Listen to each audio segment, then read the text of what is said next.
નમસ્કાર મિત્રો, આજના લેક્ચરમાં આપણે એક ખૂબ જ મહત્વપૂર્ણ રાષ્ટ્રીય સ્તરના ફ્લેગશિપ કાર્યક્રમ ડિજિટલ ઇન્ડિયા પ્રોગ્રામ વિશે વાત કરવાની છે. સાયન્સ ટેકનોલોજીના અભ્યાસક્રમમાં બીજા નંબરનો ટોપિક છે આઈસીટી એટલે કે ઇન્ફોર્મેશન કોમ્યુનિકેશન ટેકનોલોજી, અને તેની સાથોસાથ જ ઈ ગવર્નન્સનો ઉલ્લેખ પણ થાય છે. તો આજનો આપણો ડિજિટલ ઇન્ડિયા કાર્યક્રમ જે મુખ્ય મુદ્દો છે એ આપણને આઈસીટી સાથે સંલગ્ન થતો જોવા મળે છે, ઉપરાંત ઈ ગવર્નન્સ સાથે સંલગ્ન થતો જોવા મળે છે, અને એ તમને જાહેર વહીવટમાં પણ કામ લાગી શકે એવો આપણો આ ટોપિક છે. તો મિત્રો, ડિજિટલ ઇન્ડિયા કાર્યક્રમ કે જે 2015ના વર્ષમાં આપણા વડાપ્રધાન સાહેબ માનનીય શ્રી મોદી સાહેબ દ્વારા લોન્ચ કરવામાં આવેલો કાર્યક્રમ છે.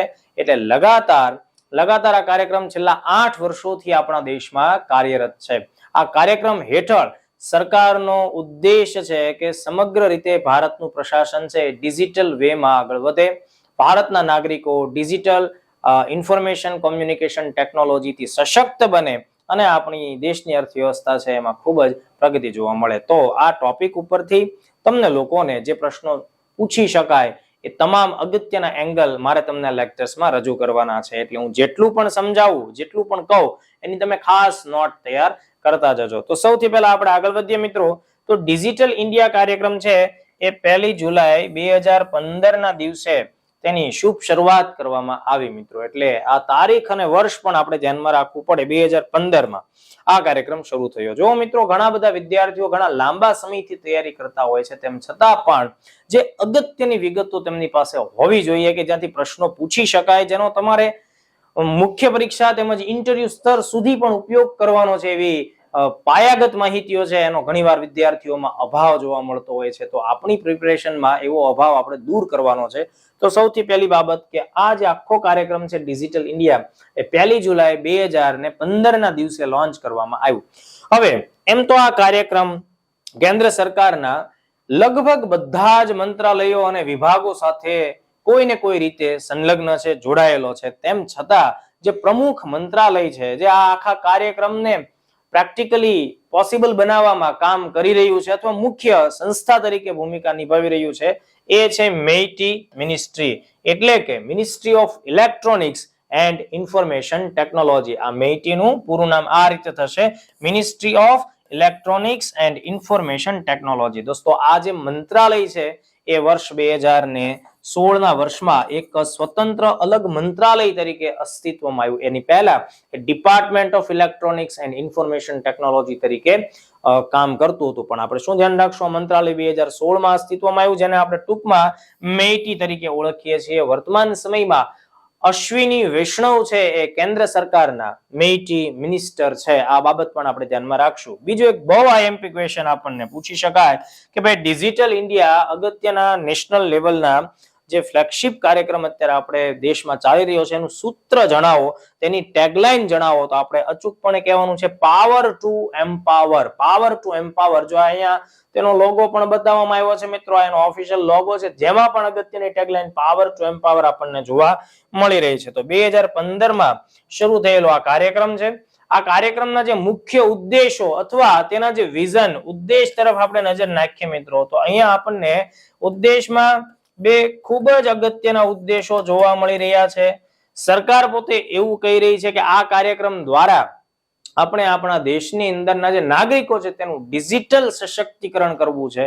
સાથોસાથ દેશની અર્થવ્યવસ્થા છે તેને આપણે જ્ઞાન આધારિત નોલેજ બેઝડ ઇકોનોમીમાં રૂપાંતરિત કરવી છે. એટલે પ્રિલિમ્સ માટે આ વિઝન છે એ આઈએમપી છે, બરાબર. એટલે આ મુદ્દો આપણને પ્રિલિમ્સ માટે સીધો જ પૂછી શકાય, બરાબર, કે ભાઈ ડિજિટલ ઇન્ડિયા કાર્યક્રમના ઉદ્દેશો જણાવો. બે મુખ્ય ઉદ્દેશો આપણે હંમેશા ધ્યાનમાં રાખવાનું છે. આ જ વસ્તુ જ્યારે તમે ડિજિટલ ઇન્ડિયા વિશે મુખ્ય પરીક્ષામાં લખતા હો ત્યારે પણ અચૂકપણે, મતલબ કે જેમાં કોઈ જગ્યાએ ચૂક નથી કરવાની, ઓકે, જેને ભૂલી નથી જવાનું, જે તમારે ફરજિયાત યાદ રાખવાનું છે તે કે આ આખા વિશાળ કાર્યક્રમ, બરાબર, આ વિશાળ કાર્યક્રમ છે એના વિઝનમાં સૌથી પહેલો મુદ્દો છે એ transform India into digital empowered society. એનો મતલબ એમ થશે કે ભારતીય સમાજને, ભારતીય નાગરિક સમાજ છે તેને ડિજિટલી સશક્ત બનાવવું. અને બીજો મુદ્દો છે એ નોલેજ બેઝડ ઇકોનોમી તૈયાર કરવી, એટલે ભારતીય અર્થવ્યવસ્થાને જ્ઞાન આધારિત અર્થવ્યવસ્થામાં રૂપાંતરિત કરવી. તો ચલો આ આપણે વિઝનના બે મુદ્દા ધ્યાનમાં રાખ્યા જેમાંથી આપણને પ્રશ્ન પૂછી શકાય.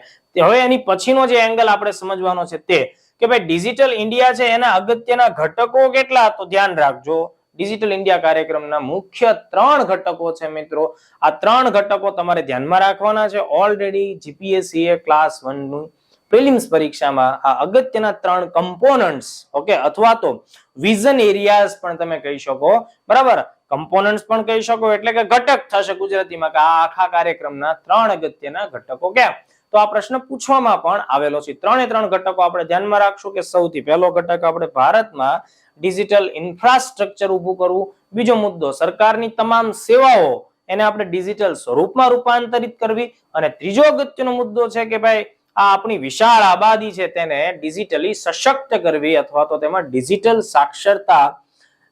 સાક્ષરતા તેમને આપવી. એટલે આ જે 3 કમ્પોનન્ટ છે એને તમે ભૂલશો નહીં મિત્રો. ડિજિટલ સ્વરૂપની માળખાગત સુવિધા, બરાબર, એટલે કે ડિજિટલ ઇન્ફ્રાસ્ટ્રક્ચર નો વિકાસ કરવો એટલે કે દરેક વ્યક્તિઓ સુધી સસ્તા મોબાઈલ ફોન, સારી ગુણવત્તા વાળા ગેજેટ્સ એટલે કે સંસાધનો હોય, સારી ગુણવત્તા વાળું ઇન્ટરનેટ હોય, પરવડે તેવી કિંમત વાળું ઇન્ટરનેટ હોય, સાયબર સિક્યોરિટી હોય, આ બધી જ બાબતો છે મિત્રો તેને આપણે ડિજિટલ માળખાગત સુવિધાની અંદર સામેલ કરી શકીએ. તો અગેઇન જે પહેલો મુદ્દો છે એ ડિજિટલ સ્વરૂપની માળખાગત સુવિધાઓ છે એ ઊભી કરવી, આ પહેલો કમ્પોનન્ટ. બીજો કમ્પોનન્ટ એ છે સરકારી સેવાઓ છે તેનું ડિજિટલ સ્વરૂપમાં રૂપાંતરણ કરવું. એટલે કે સરકારની તમામ સેવાઓ નાગરિક સ્વરૂપમાં ઇઝીલી પહોંચે, સરળતાથી પહોંચે, બરાબર, ઓછા ખર્ચે નાગરિકો સરકારની સેવાઓનો લાભ મેળવતા થઈ જાય, સમય તેમાં બચે, એ પ્રકારે તમામ સર્વિસને આપણે ડિજિટલી રૂપાંતરિત કરવી. એટલે governance and service on demand by digital way. અને ત્રીજો જે મુદ્દો છે એ નાગરિકોનું ડિજિટલ સશક્તિકરણ. તેને તમે સામાન્ય ભાષામાં તેવું પણ કહી શકો કે નાગરિકોને ડિજિટલી તમારે લિટરેટ કરવાના છે, સાક્ષર બનાવવાના છે. આપણે જાણીએ છીએ મિત્રો કે દરેક નાગરિકો ઓનલાઈન સાધનોનો ઉપયોગ કરવો, ઇન્ટરનેટ આધારિત સેવાઓનો લાભ મેળવવો, આ બધામાં એટલા સશક્ત હોતા નથી, એમને બીજા લોકો ઉપર નિર્ભર રહેવું પડે છે. તો સરકારનો ઉદ્દેશ છે કે ડિજિટલ લિટરેસી વધે. તો આ જે 3 કમ્પોનન્ટ છે એ પ્રિલિમ્સ માટે ખૂબ આઈએમપી, મુખ્ય પરીક્ષામાં પણ જ્યારે તમે ડિજિટલ ઇન્ડિયા વિશે લખતા હો તમને નિબંધ પણ પૂછી શકાય ડિજિટલ ઇન્ડિયા કાર્યક્રમ, બરાબર, એની સફળતા અને પડકારો એવા ટોપિક ઉપર. તો ત્યારે તમને આ વસ્તુઓ છે એ અચૂકપણે ખ્યાલમાં હોવી જોઈએ.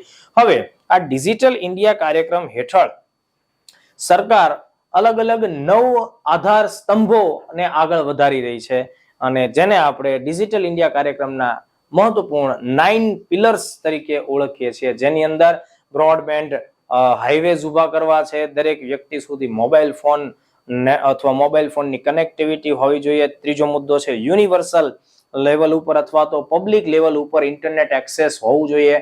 ચોથો મુદ્દો એ છે ઈ ગવર્નન્સ હોવું જોઈએ. પાંચમા મુદ્દામાં આપણે ઈ ક્રાંતિ કહી શકીએ. છઠ્ઠા મુદ્દામાં દરેક વ્યક્તિ સુધી યોગ્ય માહિતી પહોંચે તેનો સમાવેશ આપણે કરી શકીએ. સાતમા મુદ્દામાં જે આપણા દેશની સૌથી મહત્વની બાબત છે કે ઇલેક્ટ્રોનિક મેન્યુફેક્ચરિંગ, તો તેને પણ ધ્યાનમાં લેવામાં આવ્યું છે. આઠમા મુદ્દામાં આઈટી ફોર જોબ્સ નો સમાવેશ થાય છે અને નવમા મુદ્દામાં અર્લી હાર્વેસ્ટ પ્રોગ્રામ્સ તરીકેના ટોપિકનો સમાવેશ થાય. આ 9 ટોપિક જે હું બોલ્યો એ અહીંયા પણ લખેલા છે અને તમારે યાદ રાખવાના છે કારણ કે આ તમને એઝ ઇટ ઇઝ પ્રિલિમ્સમાં પણ પૂછી શકાય છે, મુખ્ય પરીક્ષામાં પણ ઉપયોગી થાય. પહેલો મુદ્દો શું છે? ડિજિટલ ઇન્ડિયાના 9 પિલર્સમાં જે પહેલું પિલર છે બ્રોડબેન્ડ હાઈવેઝ. બ્રોડબેન્ડ હાઈવેઝ નો મતલબ થશે કે ભારતમાં શહેરો અને ગામડાઓ સુધી સારી ગુણવત્તા વાળું મિનિમમ 100 MBPS ની સ્પીડ પર કામ કરતું ગુણવત્તાસભર ઇન્ટરનેટ પહોંચતું હોવું જોઈએ. Broadband highways. સેકન્ડ છે universal access two mobile phones. ભારતના દરેક નાગરિક છે તેની મોબાઈલ ફોન સુધી પહોંચ હોવી જોઈએ, એટલે કે મોબાઈલ ફોનના માધ્યમથી જ જે તે નાગરિક છે એ સરકારની સેવાઓનો લાભ ઘરે બેઠા ઇઝીલી મેળવી શકશે, એટલે universal access two mobile phone. ત્રીજો મુદ્દો એ છે પબ્લિક ઇન્ટરનેટ એક્સેસ ના પોઈન્ટ્સ ઉભા કરવા, જેમ કે પોસ્ટ ઓફિસ ને, બરાબર, અથવા તો કોમન સર્વિસ સેન્ટર, એ બધાને આપણે પબ્લિક ઇન્ટરનેટ એક્સેસ પ્રોગ્રામ અંતર્ગત સામેલ કરી શકીએ. ચોથો મુદ્દો બહુ મહત્વનો છે E governance. Reforming government through technology. સરકારની કામગીરીમાં ટેકનોલોજીના માધ્યમથી સુધારો લાવવો છે તમામ લેવલ ઉપર, બરાબર, અને ઈ ગવર્નન્સ અંતર્ગત સામેલ કરવામાં આવે છે. પાંચમો મુદ્દો એ છે ઈ ક્રાંતિ. આમ તો તમે ઘણી બધી ક્રાંતિઓના નામ સાંભળ્યા હશે. તમે પીળી ક્રાંતિ, શ્વેત ક્રાંતિ, રાખોડી, ગુલાબી ક્રાંતિ, કાળી ક્રાંતિ, આવા ઘણા બધા અલગ અલગ ક્રાંતિઓ વિશે માહિતી મેળવી હશે. પણ અહીંયા છે ઈ ક્રાંતિ, ઇલેક્ટ્રોનિક ક્રાંતિ. એનો મતલબ એ થશે કે સરકારની તમામ સેવાઓ છે એ ઇલેક્ટ્રોનિકલી ડિલિવર થાય, ઇલેક્ટ્રોનિક્સ સિસ્ટમના આધારે નાગરિકો સુધી પહોંચે. તો એના માટે આપણને ઈ ક્રાંતિ શબ્દ જોવા મળે છે. ત્યારબાદ છે ઇન્ફોર્મેશન ફોર ઓલ. દરેક નાગરિકોને, આપણા દેશના દરેક નાગરિકોને સરકાર અંગેની તમામ માહિતીઓ, સરકારી કાર્યક્રમો, સેવાઓ અંગેની તમામ માહિતીઓ છે એ અપડેટેડ સ્વરૂપમાં મળે. ઓનલાઈન પોર્ટલ, વેબસાઇટ, મોબાઈલ એપ્લિકેશનના માધ્યમથી મળે. એટલા માટે ઇન્ફોર્મેશન ફોર ઓલ નામનો એક 6 નંબરનો ટોપિક મૂકવામાં આવ્યો છે. 7મો પિલર ડિજિટલ ઇન્ડિયા કાર્યક્રમનો જે છે એ છે ઇલેક્ટ્રોનિક મેન્યુફેક્ચરિંગ. દોસ્તો, આ ઇલેક્ટ્રોનિક મેન્યુફેક્ચરિંગ છે એ આપણા દેશની એક નબળાઈ છે કે આપણી પાસે hardware material, mobile phone, laptop, tablets વગેરે જેવી વસ્તુઓનો ડે બાય ડે ઉપયોગ કરીએ છીએ તે મોટા ભાગે વિદેશી કંપનીઓએ તૈયાર કરેલી હોય છે. ધીમે ધીમે સ્વરૂપ બદલાતું જાય છે. આપણા દેશના સ્ટાર્ટઅપ્સ પણ વધતા જાય છે. તો ઇલેક્ટ્રોનિક મેન્યુફેક્ચરિંગ માટે સરકાર પોતે વિશાળ કાર્યક્રમો ધરાવે છે. 8મો ટોપિક છે આઈટી ફોર જોબ્સ અને 9મો ટોપિક છે અર્લી હાર્વેસ્ટ પ્રોગ્રામ્સ. તો જુઓ મિત્રો, ડિજિટલ ઇન્ડિયા કાર્યક્રમ પાવર ટુ એમ્પાવરના સ્લોગન સાથે 1 જુલાઈ 2015ના દિવસથી શરૂ થયું, જેના મુખ્ય 2 વિઝન ક્ષેત્રો હતા, 3 કમ્પોનન્ટ હતા અને 9 પિલર્સ હતા. આટલી વસ્તુ યાદ રહી જાય તો ડિજિટલ ઇન્ડિયા કાર્યક્રમ ઉપર પૂછાતો કોઈ પણ સવાલ છે એ તમને અચૂકપણે આવડશે. Thank you very much.